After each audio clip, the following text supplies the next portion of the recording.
My name is Macy, and I'm a 24-year-old woman. Before I dive into this story, y'all should know something. I'm all about the glitz and glamour.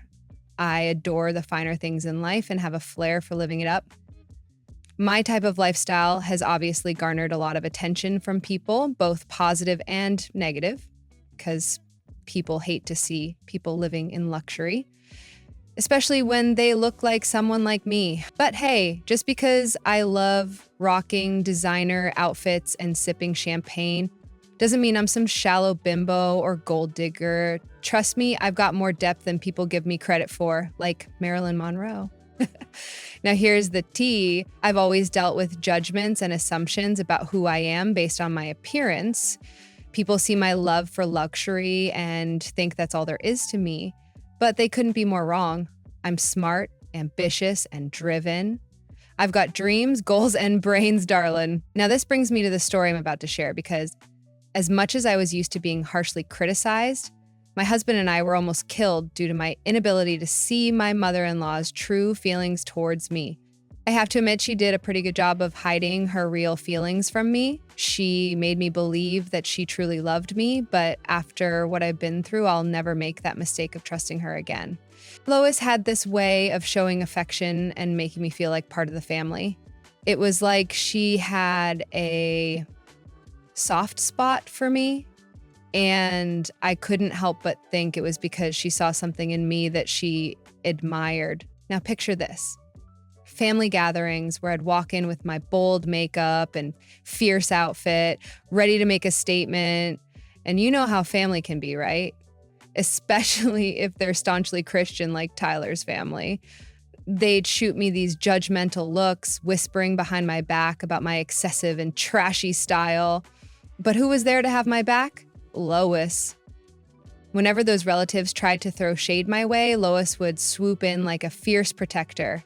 She'd shut them down with her sharp tongue and witty comebacks, defending my right to express myself however I pleased. It was like she saw the beauty in my boldness and wanted to shield me from their closed-mindedness. In those moments, I couldn't help but think that Lois admired my youthful spirit and envied my confidence. She had this subtle fascination with my lifestyle, my freedom to be unapologetically me. It was almost like she lived vicariously through me, experiencing a taste of the vibrant life she might have missed out on. I'll admit that part of me enjoyed the attention. I mean, who wouldn't love having someone look up to them like that? Lois made me feel special, like I had this secret admirer within the family. I cherished our moments together, the conversations where she would share stories of her own youthful adventures and how she wished she could relive those carefree days. Because of our closeness, Lois and I had our fair share of outings together. Brunches, luncheons, picnics, and even spa dates were on the agenda. It was like she wanted to bond and create this picture-perfect mother-in-law and daughter-in-law relationship. And let me tell you, darling, I was all for it. Having a mother-in-law who genuinely wanted to spend time with you was like finding a unicorn in a sea of drama. I appreciated Lois for her efforts. It's not every day you come across a mother-in-law who goes out of her way to plan these outings and genuinely enjoys your company. It felt like a blessing to have such a wholesome and healthy relationship with an in-law. I let my guard down, thinking this was just another piece of evidence that proved our bond was real. But darling, let me tell you about the day I witnessed a huge red flag that made my jaw drop and my heart skips a beat.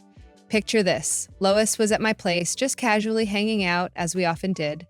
I was alone in the kitchen for a moment, grabbing some food when I needed to use the restroom.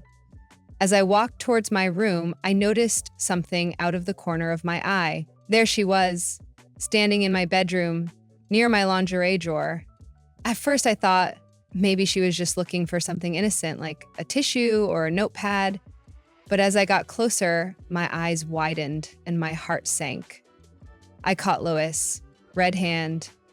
She was holding one of my lacy undergarments in her hands as if she was about to tuck it away somewhere. You can imagine the shock and disbelief that washed over me. My mind was racing with a million questions. Why would she do such a thing? What was her motive? I couldn't wrap my head around it. Here I was thinking we had this beautiful bond, and now I was faced with the unsettling reality that she had invaded my privacy and was stealing my intimate belongings. Lois, what on earth are you doing with my underwear? Oh, Macy, I was just, I wanted to take a look at it. You see, my friend was planning to buy some nice underwear for her daughter-in-law, and I thought maybe I could use yours as a reference. You always have such exquisite taste. Really, Lois? That's quite an odd way to go about it. You could have simply asked me if you needed any advice or suggestions. We could have gone shopping together or looked online, but taking my underwear without permission, that's just unsettling and weird. Oh, Macy, I didn't mean to upset you. I just thought it would be easier to have something tangible to show my friend. You know how visual she is. Well, Lois, next time, just remember that communication is key. If you need help finding the right underwear, I'm more than happy to assist. But taking my personal belongings without permission is not the way to go about it. I then retrieved the underwear from Lois, shaking hands, and escorted her out of the bedroom. From that moment, Lois was treating me very strangely, as if she was slightly irritated or irked with me for catching her in the act of stealing my underwear. She didn't outright say that she was upset, but as a petty and catty queen myself, I can smell shade from a mile away. And this Mill was giving me all of it. She started talking about her going through my things wasn't a big deal at all, and that I was being sensitive and bratty. Lois, I can't believe you're trying to downplay this. It's not just some underwear, it's my personal belongings, and I have every right to feel uncomfortable when someone goes through my things without permission. Oh, come on, Macy. You're being overly sensitive about this. It's not a big deal. You should really grow up. Lois, it's not about being sensitive. It's about respecting boundaries and personal privacy. I thought we had a good relationship, but this behavior is making me question that. Fine. If you're going to blow this out of proportion, maybe I should just leave. I can't believe you're making such a fuss over a little misunderstanding. Before I could even stop her, she huffed and puffed her way out of my home, slamming the front door behind her. Later that night, when Tyler arrived home from work, I mustered up the courage to share what happened earlier in the day. Tyler, something really strange happened today with your mom. I caught her going through my underwear drawer without permission. When I confronted her, she tried to brush it off as if it was nothing. Wait, what? That's really weird. Why would she do something like that? She said she was doing it as a favor for a friend who wanted to buy some underwear for her daughter-in-law, but it sounded like a half-baked excuse to me. It made me extremely uncomfortable. I tried to talk to her about it, but she just got defensive and left in a huff. I can't help but feel like something isn't right. I get you, babe. Maybe she's just going through some strange phase or something. It could be a sign of her growing older and becoming a bit unpredictable. I don't think so, babe. I spent a lot of time with her and she seemed fine. Well, I mean, you never know, right? Mental deterioration has to start somewhere. Maybe it started today. Regardless, it's important that we address this and set some boundaries. I don't want this to strain our relationship. God forbid it becomes a recurring issue too. Absolutely, Macy. We'll talk to her about it and make it clear that invading your privacy is not acceptable. I'm sorry for my mom's weirdness. Yeah, I guess it's okay. I'm just trying to get past it and turn a blind eye. That's the spirit. You two have such a cute relationship. I would hate to see that go down the drain due to a misunderstanding. You're right. Her hostility was probably just coming from a place of embarrassment. I'll talk to her tomorrow and see how she's doing. The next day, as I was going about my daily routine, my phone buzzed, indicating an incoming call. It was Lois. I answered, and her voice sounded unusually cheerful, especially with what happened the day before. Hello, Macy. I was just thinking about you, and I thought it would be lovely to have a little tea gathering at my place. Just you and me. What do you say? I was taken aback by the invitation. She acted as if the events of the day before never happened. Nevertheless, I tried to remain open-minded, thinking that maybe she wanted to have a heart-to-heart conversation or simply spend some quality time together and put what happened behind her. Oh, Lois, that sounds lovely. I'd love to join you for tea. Great. I'd love to spend some time with you. Alone. I couldn't help but feel a twinge of suspicion at Lois's statement. The way she enunciated the alone part made me furrow my perfectly manicured brows. But I brushed it off. After all, we'd often spend our time alone, as she put it, just the two of us. When I shared the news with Tyler, he seemed optimistic about the tea gathering. Oh, that's great news. See, you two are about to bounce back like normal. I guess you're right. What's the problem? Nothing, don't worry. Would you like to tag along? I guess I don't see why not. Let's go. Later on in the day, Tyler and I arrived at Lois's home. We let ourselves in, as we often did, and immediately we were greeted by the delightful aroma of freshly brewed tea. It filled the air with a comforting warmth, inviting us further inside. My apprehension and awkwardness from the events of the day before were slowly being replaced with a mix of relaxation and excitement. I was ready to enjoy my afternoon and squash the whole issue, clearly seeing that Lois was extending an olive branch. As we entered the elegant living room, the sound of soft classical music filled the air. The table was adorned with a delicate lace tablecloth, and dainty china cups were carefully arranged, waiting to be filled with steaming tea. Back to Lois? Hello? Lois emerged from the kitchen, a smile adorning her face. However, as her eyes fell upon Tyler standing beside me, her smile quickly faded, replaced by a hint of irritation. Oh, Macy, I thought I made it clear that this was meant to be a one-on-one gathering. Oh, come on, Mom. I just thought I'd join in on the fun. What? Aren't you happy to see your favorite child? Lois tried to hide her disappointment and voiced her disapproval. Well, I had hoped for some quality time with my daughter-in-law, just the two of us. This wasn't the plan. Relax, Mom. I won't sully the purity and wholesomeness of your mother-in-law, daughter-in-law relationship bonding time. I'll just have some tea and keep myself occupied with a book or something. Lois seemed hesitant, nervous even, but ultimately agreed to let Tyler stay.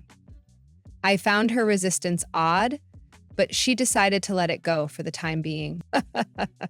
All right, fine, but I have to brew another pot of tea. Wait here. While Lois made her way to the kitchen to do as he said, I noticed that there was already a freshly brewed pot that she had brought out for us when she came out to greet us. Tyler saw this too and made his way to pour himself a cup. Please pour a cup for me too, babe. Of course, milady. Hearing our conversation, Lois burst back into the living room, catching Tyler putting the cup to his lips as he was taking a sip. Wait, Tyler. Tyler guzzled everything down. Once he was done, Lois's face turned ghostly pale. What's up, Mom? I'm sorry, I couldn't wait. I just had to have some tea. It was smelling so good when we walked in, and it was like a movie. Tyler, a 6'4" man, stumbled and faltered and then quickly dropped down, greeting the floor with a loud smack. I screamed, completely horrified at what had happened. Oh my God, Tyler, we have to call an ambulance now. But just as I was about to reach for my phone, Lois halted me with an unsettling calmness in her voice. No, Macy, there's no need for that. I turned to Lois, my eyes wide with disbelief and fear, unable to comprehend her lack of urgency. What are you talking about? Look at Tyler, he's unconscious. We have to do something. To my astonishment, Lois appeared strangely composed, devoid of the frantic worry that should accompany a mother witnessing her son in such a state. Lois, how can you be so calm? This is your son we're talking about. Lois met my gaze, her expression stoic and detached. And finally, the truth began to dawn on me. A mix of confusion and horror filled my voice as I confronted her. What did you put in that tea, Lois? A chilling smile played at the corners of her lips as she revealed her sinister plan. Oh, Macy, you were never supposed to know. That tea was meant for you. I laced it with drugs. I staggered backward, unable to comprehend the enormity of what she had just confessed. What? Why? Why would you do such a thing? What could possibly possess you to target me? Lois's eyes gleamed with a twisted satisfaction as she revealed her dark motivations. You see, Macy, I never saw you as anything more than a gold-digging bimbo. I believed Tyler deserved better. I wanted to protect him from your influence. This was my way of showing him that. My mind reeled, struggling to grasp the depth of her deception and malice. The woman I had believed to be my loving mother-in-law was revealing herself to be a manipulative and dangerous adversary. Wow, so you're just like all the rest. I thought you loved me.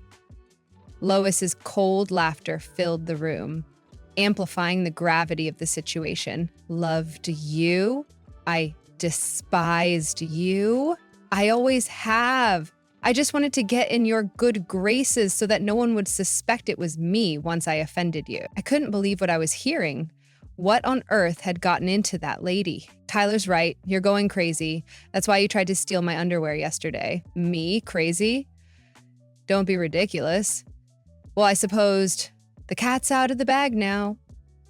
I'll tell you why I was getting your underwear. Lois's true intentions behind stealing my underwear and drugging the tea unfolded with sinister clarity.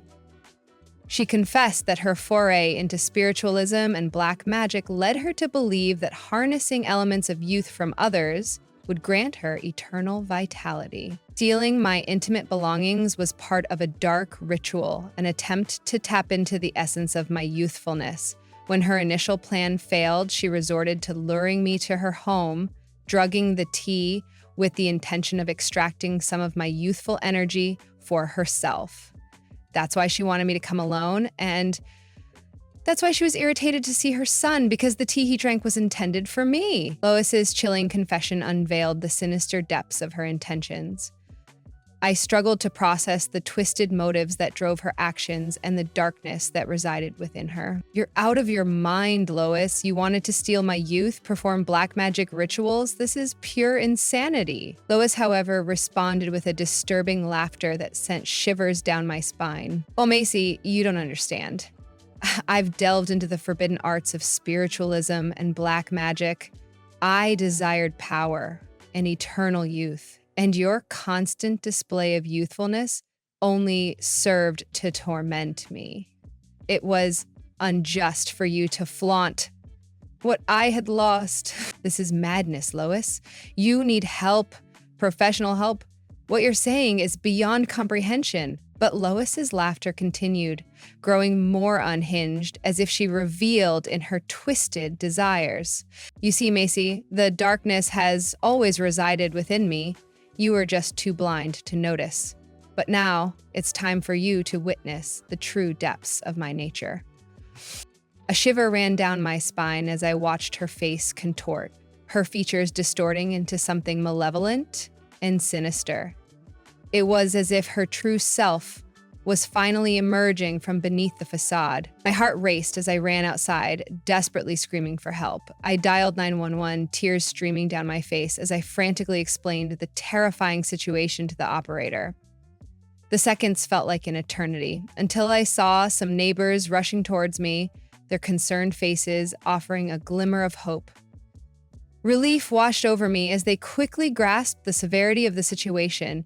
After I briefly explained what was going on with my crazy mother-in-law, Lois emerged from the house, her face twisted with a mixture of anger and desperation. The neighbors formed a protective shield around me, ensuring my safety until the police arrived. I watched as they approached Lois, who had wielded a knife, and swiftly placed her under arrest. The realization that my own mill had orchestrated such a dark and dangerous plan left me trembling with fear and disbelief. In the aftermath of the chaos, Lois was admitted to a psychiatric hospital where she was evaluated due to her absurd explanations. When Tyler finally woke up in the hospital, I could see the fury and devastation in his eyes as I recounted the shocking events that had unfolded. He struggled to process the betrayal of his own mother, unsure of how to navigate the complex range of emotions he now faced. Our world had been shattered, and we were left grappling with the aftermath of Lois's unthinkable actions. Despite her deranged state of mind, Lois was deemed fit to stand trial. The justice system took its course and she was sentenced to prison, losing everything that had once held value to her. The trust and love she had once shared with her son and me were forever shattered, leaving a void that could never be repaired. That day marked the end of our relationship and the beginning of a long and painful healing process as we sought to rebuild our lives in the aftermath of this harrowing ordeal. So, that's my story, you guys. I was the girl who almost got hexed by my deranged mother-in-law. If you ever feel like you're safe from the clutches of toxicity that seem to be an ever-present theme with mother-in-law, daughter-in-law relationships, I urge you to think twice about that, because I thought everything was fine between us until I learned that she's a psycho. I guess the sobering note in all of this is my poor husband. He's been a wreck ever since his mom went to jail, and I just don't know what to do anymore. If anyone has advice for me, please be sure to let me know in the comments. As for me, I'm more than happy that that wench is in prison.